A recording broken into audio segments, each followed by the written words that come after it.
Good Hello. morning. Good morning, my Connect Over Coffee friends. I'm excited. Will, you almost derailed me with our text conversation this morning because I was about to make that the agenda. I mean, I you feel like know, there's a lot of content in your brain about it. So, I've done too much of a deep dive in all this, just like trying to like build a business and looking over like every way that everything has been done. yeah. But honestly, like I'm I'm so just to let everyone know, I'm doing this thing called Loggers and Lasers at Fast Friends on the 26th. Um, So think kind of like pints and paint with like laser cut pieces that we do right on site for you, where you can like pick which one you want. Um, and so like in the process of doing this, like I've gone through like 40 or 50 different things that like I've thought about and have been like trying to do within my business. And like e-com was one of them, like doing like laser cut like acrylic pieces and everything, specifically for like other woodworkers. And just like the way that all of the e-com just trash has like infiltrated Amazon is what we were talking about. So all of that being said, it's like literally if you see something that's got like this like weird like string of letters, it's literally just a trash piece that effectively a Chinese importer has added into Amazon and completely derailed the entire US patent and trademark office because they just go through and they just file all these junk trademarks for just these random strings of letters. And it's caused so much volume to go in there that like anybody that's trying to get a real patent or trademark through has like this long delay now. Jeez Louise. Well, I saw videos similar of showing like them actually doing the distribution, packing, and supply chain where it's just people throwing boxes at the people sorting below. It's just a mountain of boxes coming from that like Temu Amazon style. Yeah. Yeah.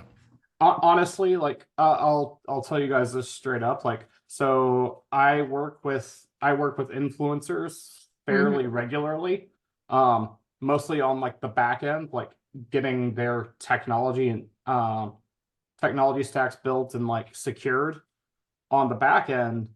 Um, Timu, more often than not, if you enter into like any sort of influencer gig with Timu, Mhm. your information is going to get stolen and sold. Oh, cool. I mean, let's be real. Chinese government vibes? I don't know.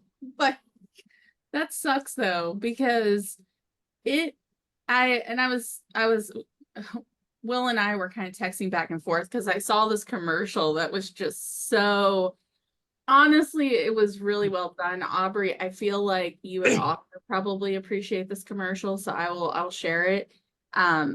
But it was just funny because it's like have marketing agencies let you down? Have they sold you shit? And just it was just going into truth bombs, but presented in a comical way.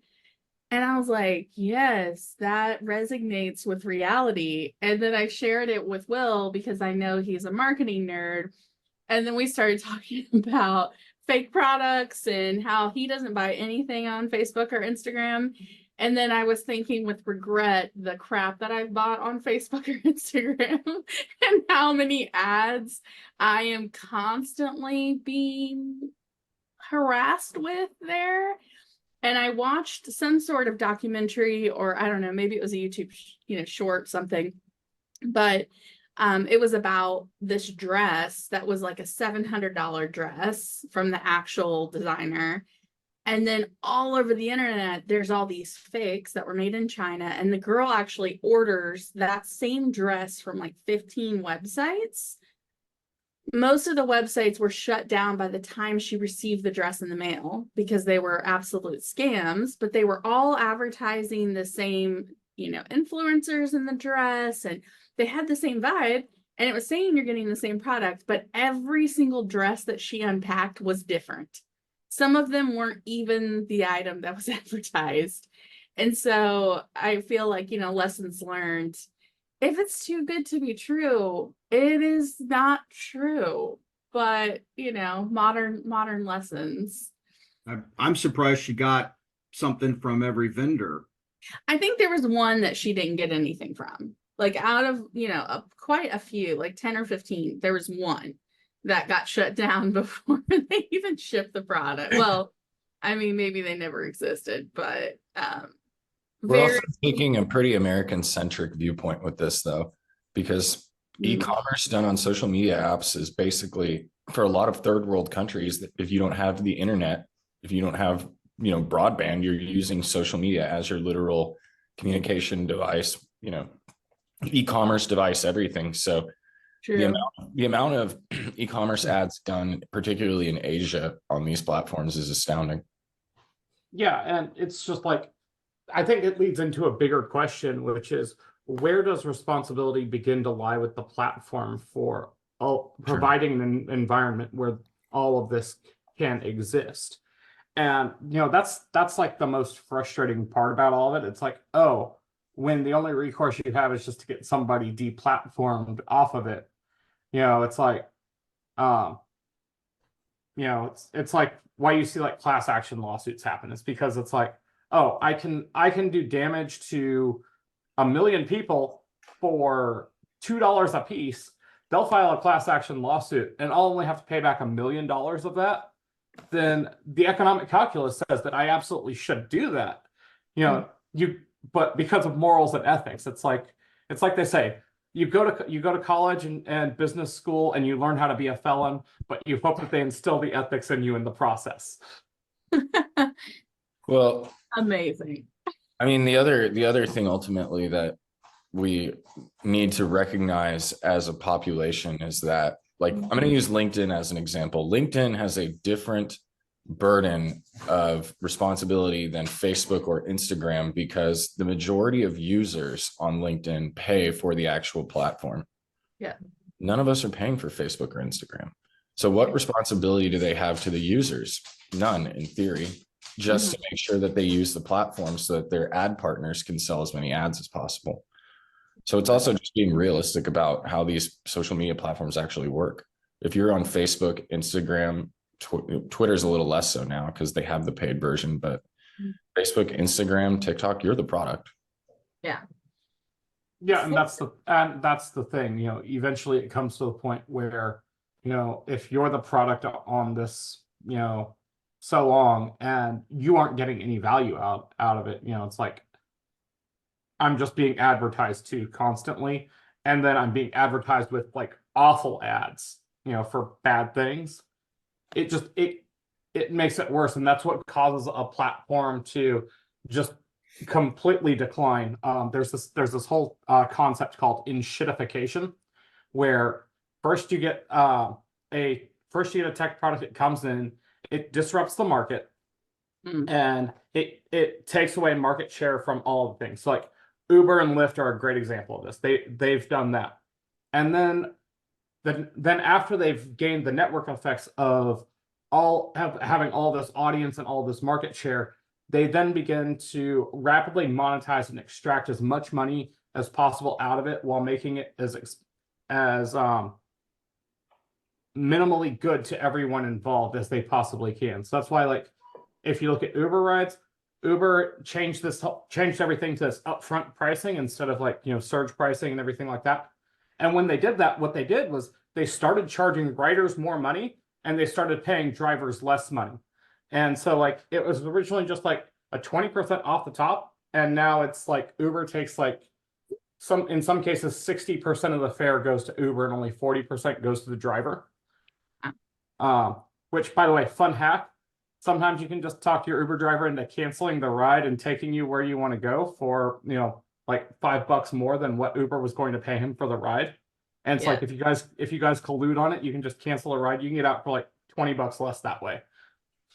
So a disclaimer for our new Samantha, welcome. We're not actually criminals here, so I know that may be a little confusing. We actually have a policeman in uniform on this call today. I just Matt's like not listening to anything. But I just wanted to say hi, welcome. I'm Jessica. I'm the hostess of of Connect Over Coffee. And as you can tell, we get really excited about talking about business and marketing and sales and all the things that impact our businesses or consumer behaviors. And so we will get this call started. Because we are starting to have more people consistently attend, I think I got to put timers on us to tell our little story. So we're going to go with 2 minutes today and see how that goes per person. I hate blocking the creativity, but also I know that it's important for us to do some one-on-one networking before 10 a.m. hits. And so we're going to give it a shot, guys. Y'all let me know if you hate it, love it, if it helps the quality of the call. I'm happy to experiment with that a bit. But today, our topic is not e-commerce and criminalization, although it was almost, and it kind of bled into it anyway. But I was thinking about unconventional collaborations in business.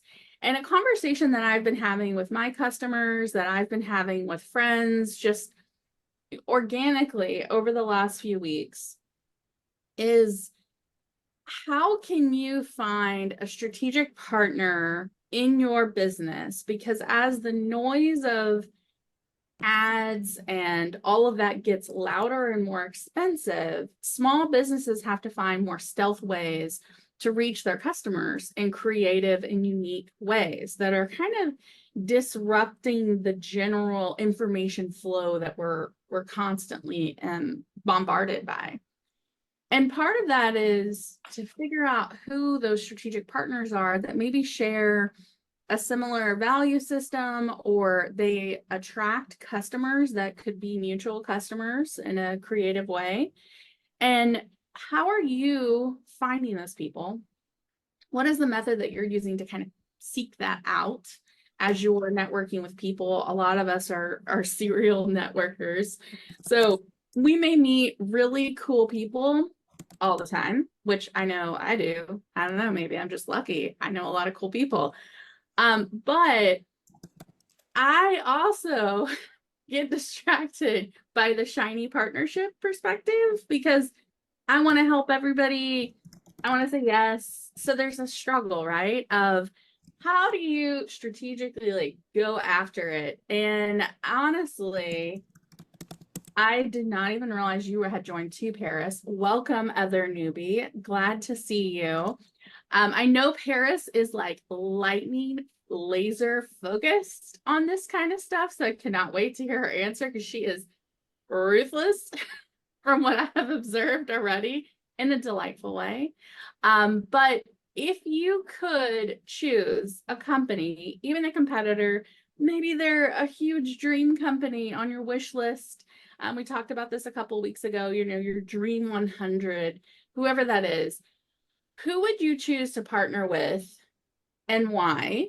And then I'm going to be mean. I'm going to put us on 2-minute timers for our answers because we have to stop talking at one point so you guys can network and get some additional value from this call.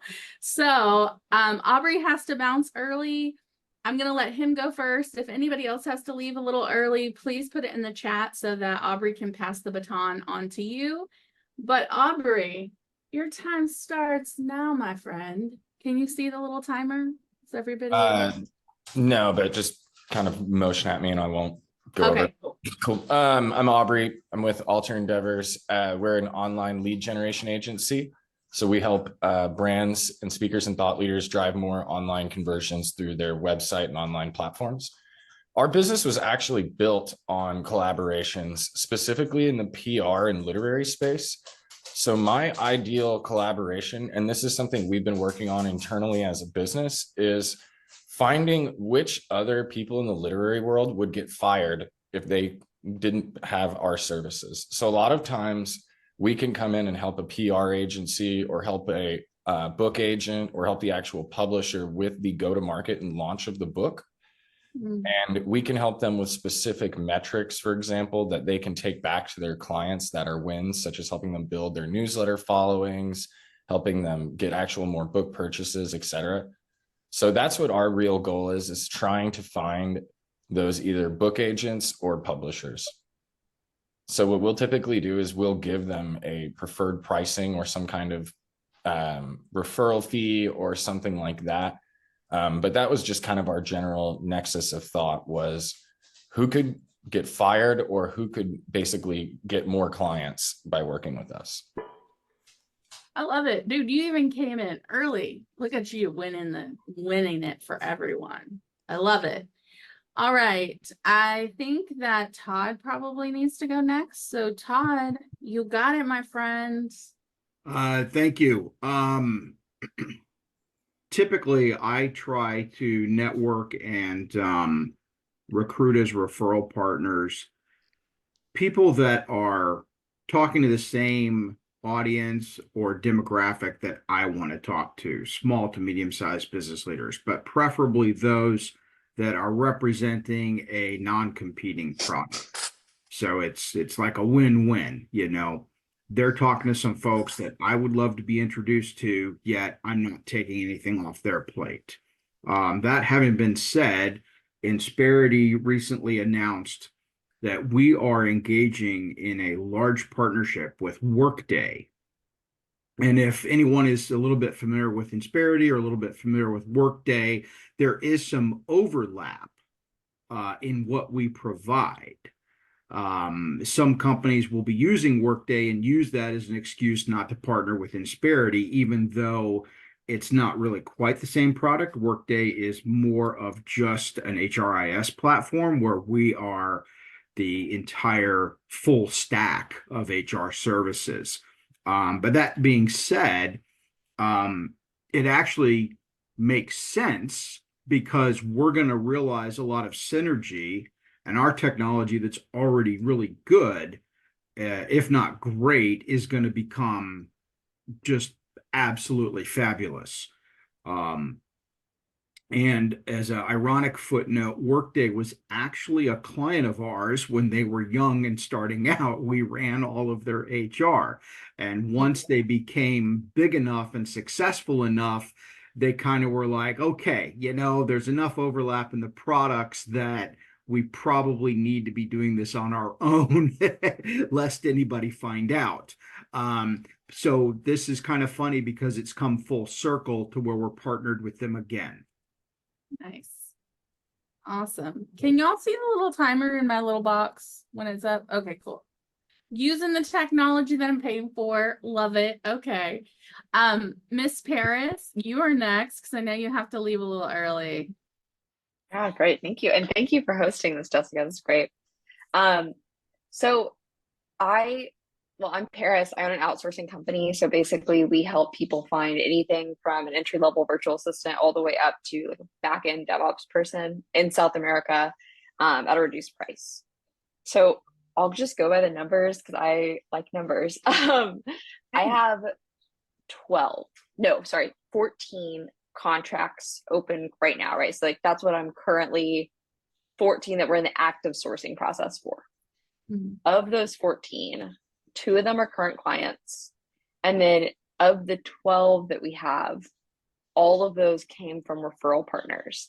And so I try to partner with 2 types of people. I'm young and I'm a woman. And so I either try to partner with somebody else who's either around my age, who also has a successful business, or I try to partner with other women. And I have found that that is the easiest way to do it because the referral partnerships that I have that work really well, they work well because it is somebody who I can be genuinely friends with. Yeah. And that's really like what builds that bond. So one of my girlfriends, she sends me, you know, of those contracts, I think it's responsible for 6 of them right now. And it's because we're the same age, we're both women, and she understands my business, I understand hers, and we refer business like crazy back and forth. My business, I can really work with like any business owner, so I'm industry agnostic. So I focus much more on the demographics of people that I think would help. Also, my other partner, he's in kind of like the media space, and same thing. He's a young guy. He mainly works with people who are a little bit older than him, and he likes the way I work. He uses my service. It's really easy to do that. So I have more of a demographic approach. Honestly, I feel like relationships are the best way to referrals because you actually build trust and rapport. And when you have a small business, your brand, how your customers see your brand, the integrity that you communicate through the way that you deal with them, the way that you communicate, the way that you invoice your, like all of the things, right? Like all those things are, those are the little journey of trust. And so you have spent all this time and attention building that journey of trust. And if you derail that by a bad partnership, it really affects your brand in an immediate and very uncomfortable way. And I think that's, you know, the downside of all of us in small business. Like, do you want to partner? Do you want to be referral partners? Like, that's kind of an organic thing that we all assume is going to be good for our business.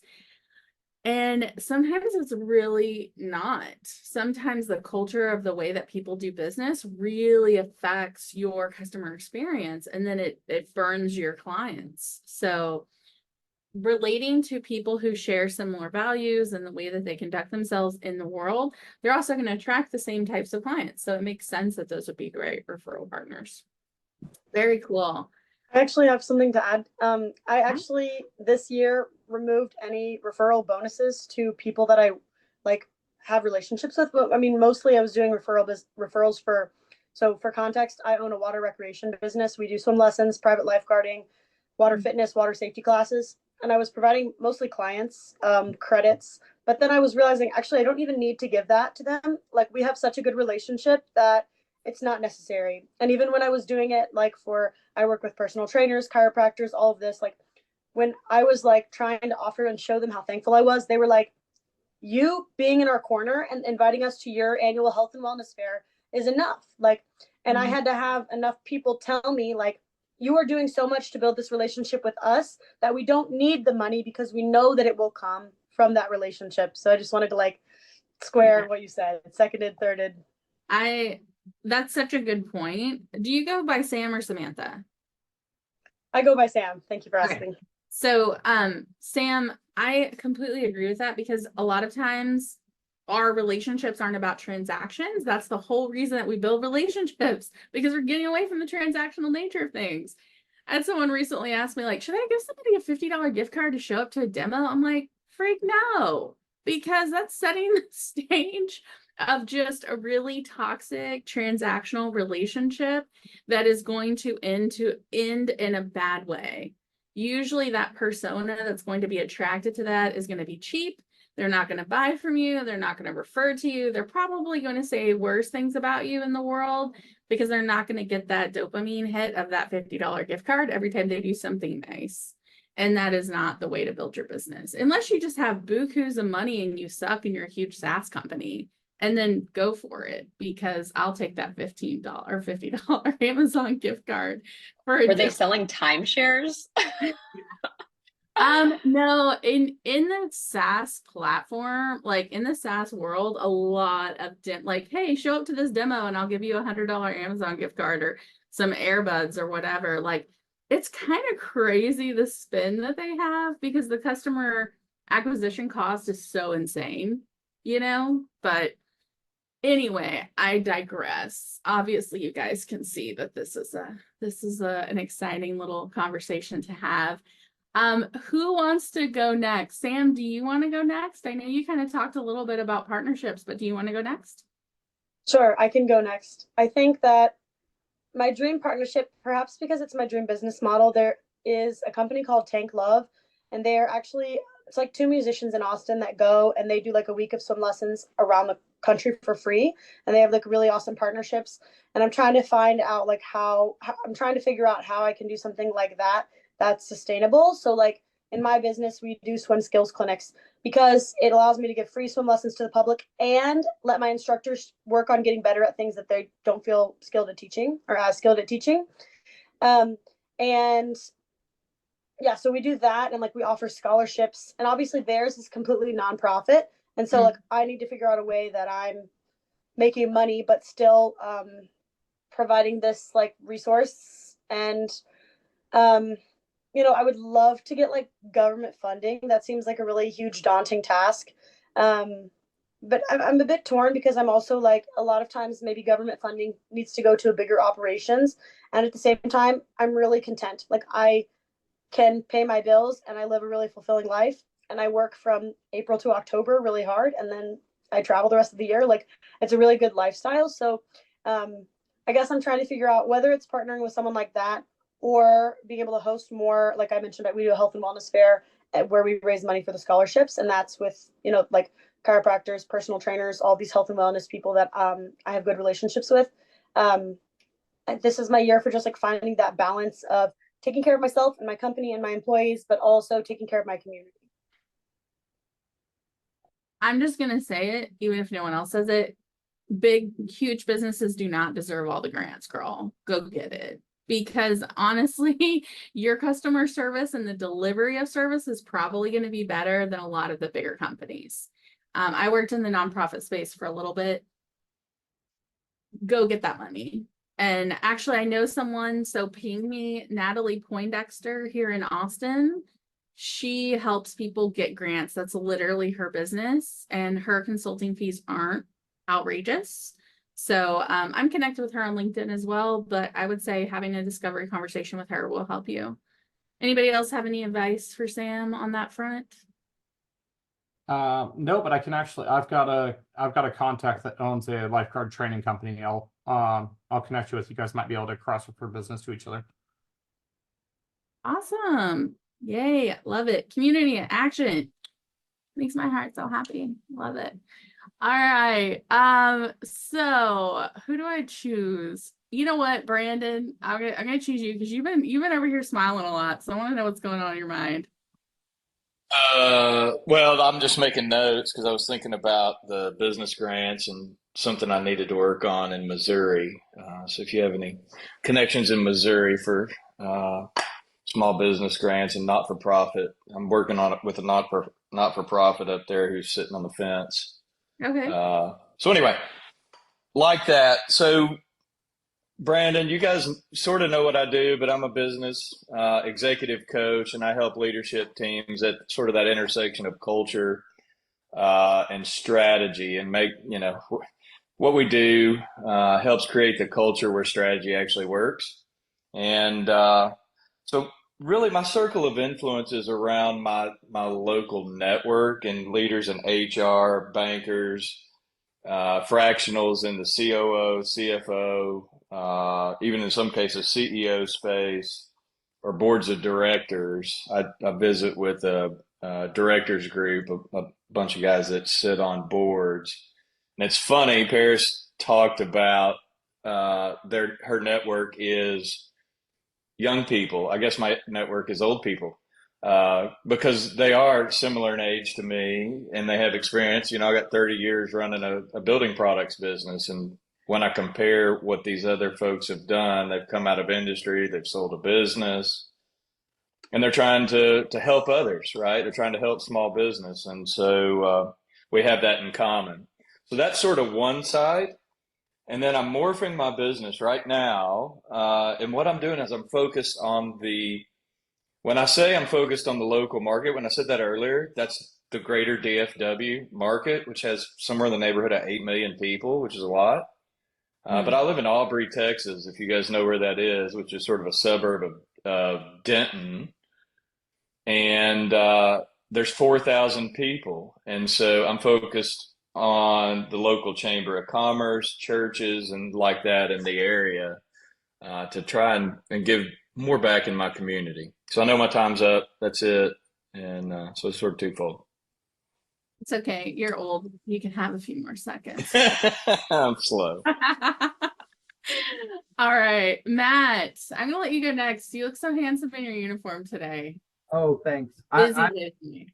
I just want to let everyone know I'm on my lunch break right now. I'm working an 18-hour day. So I when I jump off this, I've got another 3 hours of meetings I'm going to be going to. So I've been working since yesterday afternoon already. So You're looking well for that. yeah. I was doing laps around here about 2 a.m.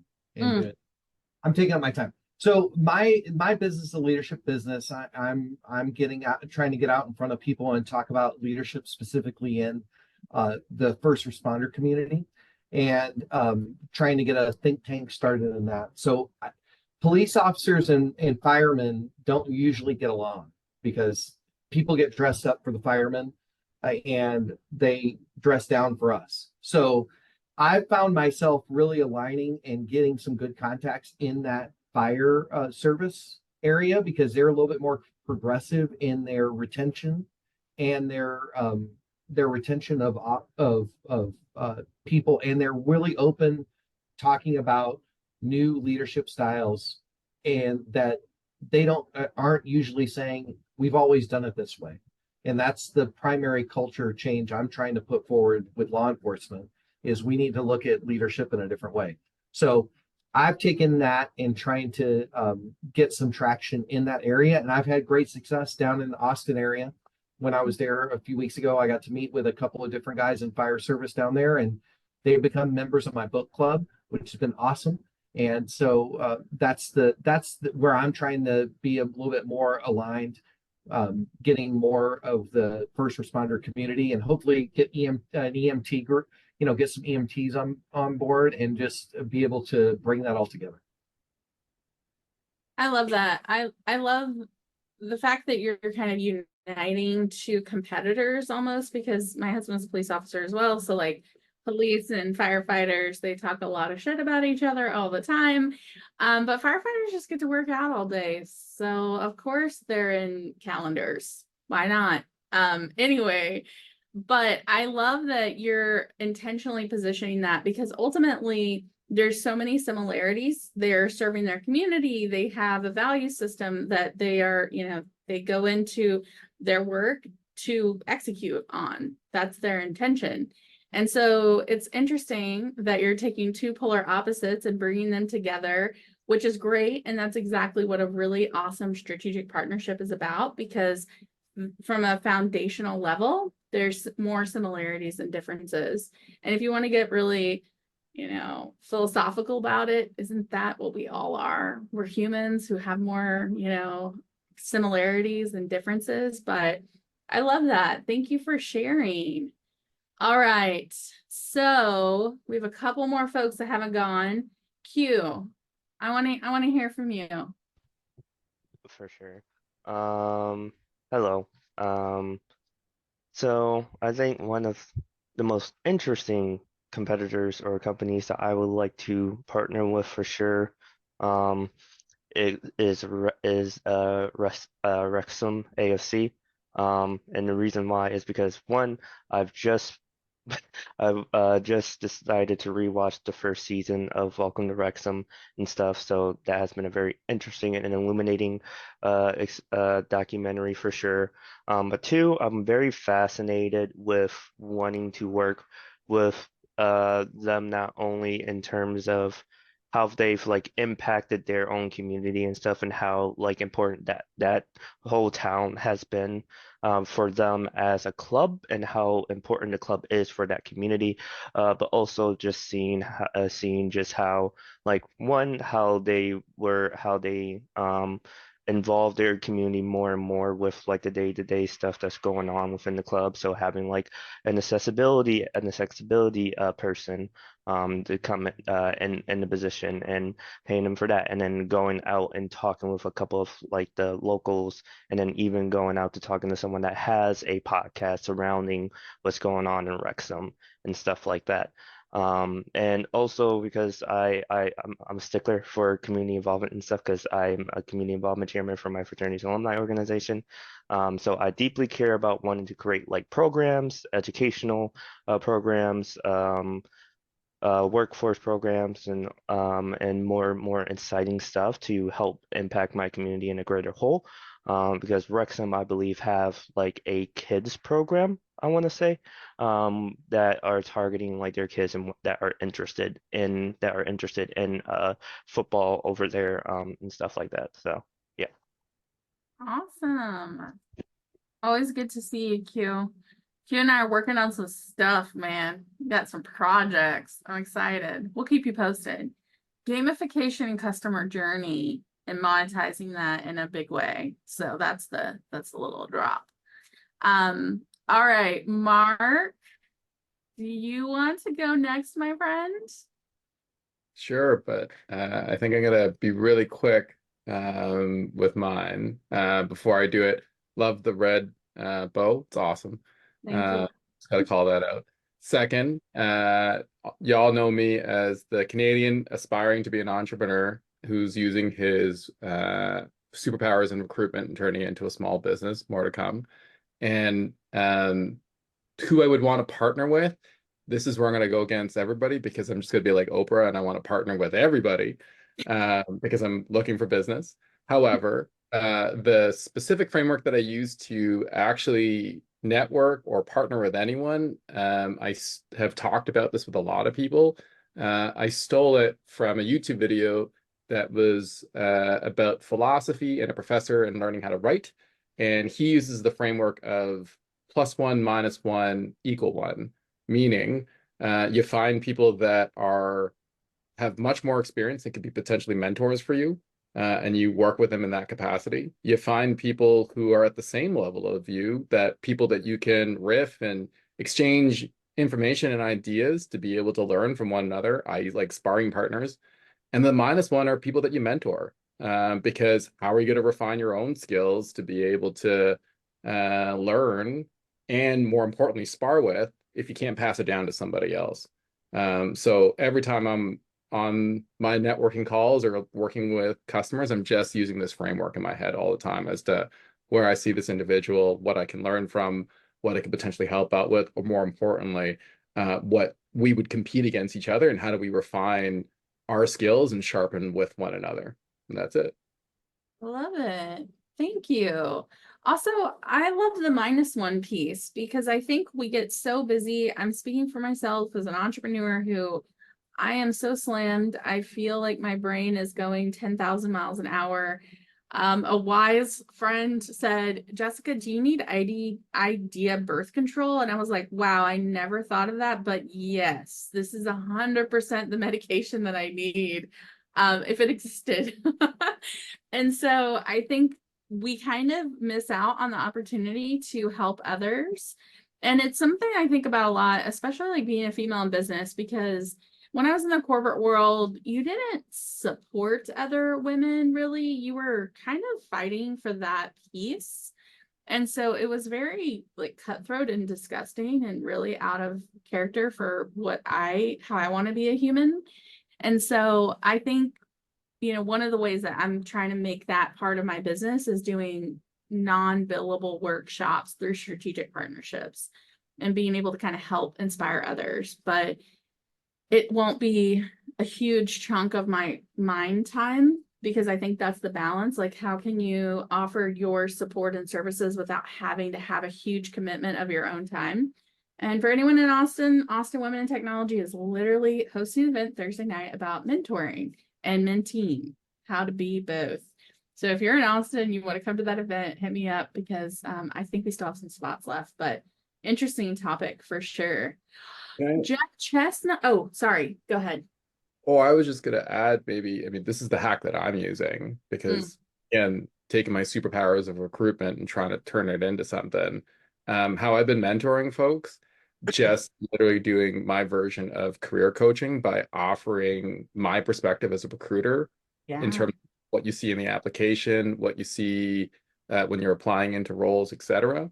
But what's interesting is why I do this is it came from when I was back in agency. You actually prep candidates to get them to get the job so you get paid as a commission check. I'm just doing this for free by giving them insights to get the job. But in turn, I'm planting a potential contact in another world or another corporation that maybe I can do business later on. Yeah. So that's my hook. And that's where I'm using my own personal identity or just something that I've picked up along the way. And you see me talk about it on my LinkedIn profile, like I create these like events to be able to, get and meet other people. And that I've now going to start doing more of this. So I guess the advice or the tactic is, it doesn't necessarily have to be related to the business. It could just be something you're passionate about. And, if you find people in that demographic of your customers or potentially your partners, just use that as the hook to get people in and you're having a conversation, right? I love it. Mark, do you mind if I quickly add on to that? I'll Sure. also say too, I think that it's interesting when you see people who have been in the corporate world for like years, especially business owners that leave in their late 40s or early 50s and go start their own companies. They do really well because all of their friends that they went to college with, that they worked with, you know, at some random job 10 years ago, they're all in decision making Yeah. positions at different companies. So that's very interesting. It's almost like a more modern, you're fast tracking that process of having to wait until you're in your 50s to get really good contacts with Well, decision makers.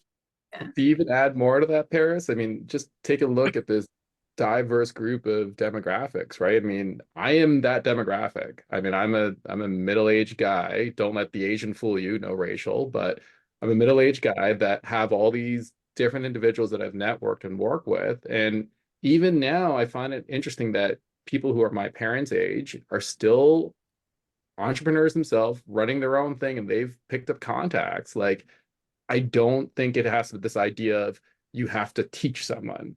I think it's we all kind of have to humble ourselves to learn from all the generations and try to figure out not looking about passing knowledge down, but recycling knowledge amongst. I mean, there's so much stuff that I teach my uncles and aunts about technology and AI that they're giving me wisdom around things that they're seeing, and patterns in history repeats themselves. I'm just trying to capitalize on all of it. 100. That statement, history repeats itself, patterns. This is the thing.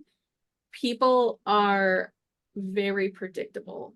No matter what generation they come from, our human habits kind of follow us through all those generational changes. And if you're tapping into that knowledge, you are getting that core knowledge that will be true for a lifetime. Like SEO, momentarily truth. All the things, there's like fastness that kind of goes through.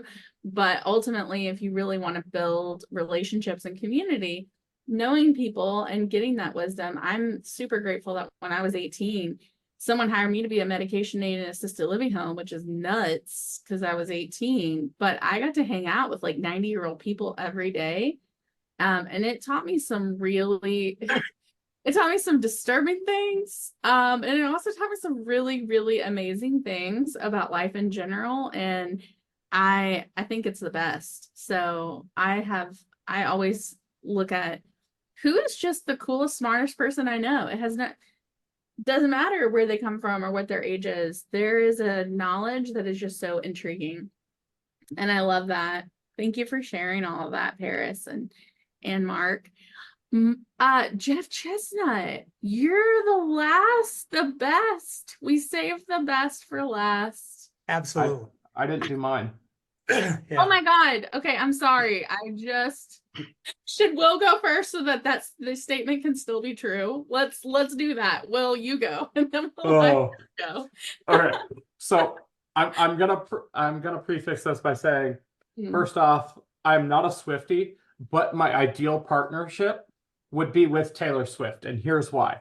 She did an interview where she talked about how she wishes that her friends love to shop for furniture, and because she loves to shop for furniture, and she'll just go out and her friends will leave town and she'll come in and she'll just replace every stick of furniture in their house, which means it's a great and ideal way for me to have like a custom line with somebody that I would have a near infinite amount of demand. I would have a near infinite amount of customers that are willing to pay a premium price, and like they will wait in line to get it, and like they will fight hand over fist. Like it's everything about that. There's the synergy about everything that I want in my ideal customer. Like I want people the willingness to wait. I want people that are willing to pay that premium price to get it, are willing to, go this additional mile for something that's limited stock. All of that just meshes up completely. And then it's like when there's already this existing stuff where she's already talked about it, it makes everything that much easier just to do. Like I did an Instagram reel on this like 6 months back where it's like it's the interview of her talking about it, and then that like flips to me and it's like, oh, so I'm a Swiftie now. well, Taylor, if you want to make something, call me. And it's just Love it's such like I'm not Taylor Swift. I don't listen to really any of it, but it's just like it hits on like all of the ideal things that you want. And when you want to tap in to a partnership, you want to bring in a customer base that you don't already have. And so for me, that's exactly why it looks like it's such a perfect fit. Okay, my time's up. Oh my God. Okay, so honestly, I am also not a Swiftie because that girl has some voodoo and I do not understand it at all. Like, there's all the conspiracy theorists that she's like some kind of witch or whatever, and she's literally evil, blah, blah, blah. I don't know. But anyway, I see QT did an ad on the highway that said, in my croissant era, and I died because I was like, God, you guys. That is so smart. I don't eat croissants from QT, but cute. And I feel like they're just chasing that. So maybe you're in your era, Will, and you just gotta figure out what that look-alike person looks like that's more local, but that's hilarious and amazing. Jeff Chestnut, we saved the best for last. Okay. So I really have two that I'd ideally like to partner with, and it's part of a corporate strategy. I've been doing this for 8.5 years at this small oil field tools company. We work in the through tubing market, which is not drilling, but post drilling and intervention and well control. So it's a small market, about 50 customers potential. There's about 10, low life scum sucking scumbags and leeches that don't pay their bill we don't deal with. But I want to broaden the product line and the customer base. So I have to go to my customer's customer to sell to get more customers. And I have to have products that are compatible with what we do and have additive value to them. So a company out of Calgary, InFocus downhole and Toucan downhole. We know both of them, but everybody knows everybody that is in the business. So we've been talking with them. We're trying to develop a partnership so we can help them out. The Canadians, InFocus is Canadian. They are flummoxed by the American market. They just don't comprehend it, and they don't do well when they come down trying to sell directly. Mm-hmm. So we're working with them to put together a program that we can, expand our tool base with. And they actually are buying Toucan, which I was going to buy, but I won't have any capital until the fourth quarter. And so they're paying twice what I was going to anyway. The other one is a roll up between two companies, ATC Services and Geopulse Exploration. They're going to go out in another 40 days. They'll be raising money in the stock market, and they're going to do a joint venture with us so we can go out and offer a new product and a new service line. So that will be about a $20 million a year opportunity for that business. So that's the strategy.